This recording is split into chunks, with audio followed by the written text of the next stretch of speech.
Glamour Sukhdev ji का है, glamour Shri Krishna का है, ग्लैमर ऋषियों का होना चाहिए, ग्लैमर न्याय के पथ पर चलने वालों का होना चाहिए। शहीद भगत सिंह का ग्लैमर रखो ना, चंद्रशेखर आजाद का ग्लैमर रखो ना, जिन्होंने अंत में उनके मुख से कुछ निकल न जाए अंग्रेजों के सामने इसलिए खुद को गोली मार ली कि मुझे प्रताड़ना देकर, थर्ड डिग्री देकर मेरे मुख से कुछ निकलवा न ले। उसके लिए उनका ग्लैमर होना। ग्लैमर किसका है? भारत का प्रधानमंत्री कौन है? I think Prithviraj Chauhan, Alia Bhatt. बताओ, वो तुम्हारी हीरोइन है, उसको भारत के प्रधानमंत्री का नाम नहीं पता है महाराज। ये फोटो टांगे के तुम बैठे हुए हो। What shameful condition. इससे ज्यादा शेमफुल क्या हो सकता है? शर्मनाक क्या हो सकता है? लज्जाजनक क्या हो सकता है? ज्ञानी को, विज्ञानी को छोड़ दिया आपने। 18,000 श्लोक भागवत के जिन महापुरुषों को याद हैं वृंदावन और बलदेव जी में और गोकुल जी में, उनको कोई पूछता नहीं। भागवत को कहते हो ये अमृत है, इसके लिए स्वर्ग के अमृत को ठुकरा दिया गया था इस भागवत के लिए। और वो जो 18,000 श्लोक पीकर बैठे हैं उनका सम्मान नहीं करते, उनको कोई पूछता नहीं। उन संस्कृत बोलने वाले को कहते हैं आउटडेटेड पंडित जी हैं, उनको आप ये कहते हो। और आप भारत का कल्याण चाहते हो, भारत का मंगल चाहते हो। अरे, दो अर्थी जीवन तो हम जी रहे हैं और इस दो अर्थी जीवन से कभी भी हमारा मंगल नहीं हो सकता, भारत नहीं बन सकता। मैं चाहता हूं यहां कल्याण दास बाबा जी के जो वंशज हैं, जो सेवक हैं, ये जो बलदाऊ जी के लोग हैं, इनके घरों से बच्चे जब निकलें, इनकी माताओं को जब कोई देखे तो उनको बीच सड़क पर भी प्रणाम करे कि ये हैं बलदाऊ जी के सेवक, हमारे बलराम बलभद्र जी के सेवक हैं, जिन्होंने भारत में कृषि आंदोलन 5,500 वर्ष पहले किया था, हलधर हल टांग कर। ये आज कोई नारा दे देता है हरित क्रांति, हरित क्रांति, और अपना नाम टंगवा देता है हरित क्रांति हम करा रहे हैं।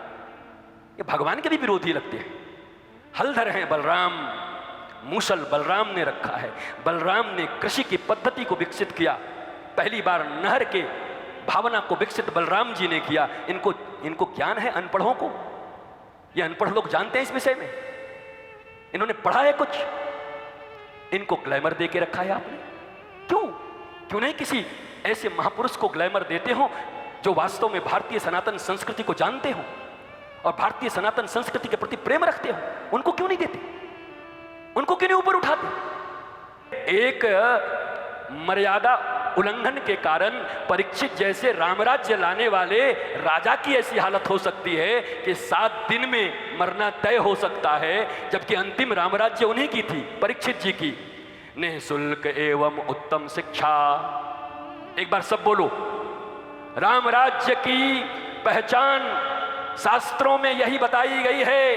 पहला, निःशुल्क एवं उत्तम शिक्षा, निःशुल्क एवं उत्तम चिकित्सा, निःशुल्क एवं अविलंब न्याय। ये 3 चीजें जहां पर होगी और धर्म का शासन होगा, वो राम राज्य सबसे ऊंचा बनेगा। वो स्विट्जरलैंड में भी आ सकता है, भारत बैठ के देखता रह जाएगा अगर ये 3 चीजें नहीं होंगी तो। तुम्हारे बेटे पढ़ेंगे डीएवी में, तुम्हारे बेटे पढ़ेंगे डीपीएस में। तुम क्यों नहीं ऐसी शिक्षा व्यवस्था बना देते कि हलधर का बेटा भी और राष्ट्रपति का बेटा भी एक ही स्टैंडर्ड का विद्या पाएगा, जिसमें बुद्धि और विवेक ज्यादा होगा वो आगे बढ़ेगा। ऐसी शिक्षा व्यवस्था क्यों नहीं देते? ऐसी चिकित्सा व्यवस्था क्यों नहीं देते? और राम मंदिर भारत में है कि नहीं, इसको साबित करने में 492 साल लगेंगे। मथुरा में कृष्ण का जन्म हुआ कि नहीं, इसको साबित करने में 500 साल लगेंगे। अविलंब न्याय चाहिए।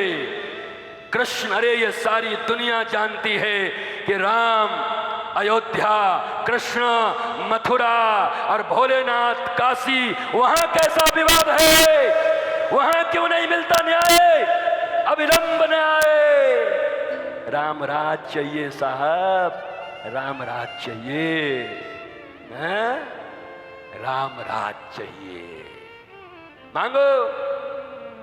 और जो पूरा करने को तैयार हो, जो सनातन संस्कृति के झंडे को ऊपर रखे, जो भारत के ऋषियों, भारत के महर्षियों, भारत के शास्त्रों और भारत की प्राचीन विद्या, भारत की गरिमा, गवेषणा, इसका और उसके साथ साथ आपको ये तीनों चीजें दे दे, निःशुल्क शिक्षा, निःशुल्क और अविलंब न्याय, उसको डंके की चोट पर भारत का राजा बनाओ, 100 बार बनाओ, 500 बार बनाओ। कोई कहे भी कि दलाल हो तो कहो मैं दलाल हूं।